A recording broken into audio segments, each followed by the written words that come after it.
हो डब्ल्यू होता है नो। सुनामी में टी हो जाता है चुप, यू और पी मिलकर नहीं होता है यू। पूरी तरह से कंफ्यूज हो रही हूँ, अंग्रेजी के चक्कर में घन चक्कर हो रही हूँ। हाय रे अंग्रेजी, हाय रे अंग्रेजी, जिंदा पिताजी को डैड कर दिया, माँ को मम्मी बना दिया और काका काकी को बना दिया अंकल आंट, और सारे रिश्तों की लगा दिया वाट। खुद के घर में गुमशुदा बैठ रही हूँ, अंग्रेजी के चक्कर में कंफ्यूज हो रही हूँ। अंग्रेजी शिक्षा ने किया ऐसा अत्याचार, अंग्रेजी शिक्षा ने किया ऐसा अत्याचार कि युवाओं के लिए हो गया वैलेंटाइन डे मुख्य त्योहार। देर रात तक चलता व्हाट्सएप का व्यापार, देर रात तक चलता व्हाट्सएप का व्यापार, दिनों दिन बिगड़ते जा रहे हैं युवाओं के संस्कार।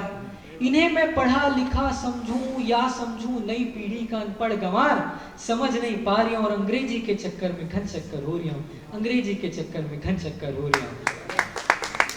एक छंद पढ़ता हूं कि कैसे मैं मनाऊं दिवाली, कैसे मैं मनाऊं दिवाली, पटाखे फोड़ता हूं तो वीर जवानों का बलिदान याद आता है। उनका महान त्याग, उनका महान त्याग, घर परिवार छोड़ रात दिन सीमा को प्रणाम याद आता है।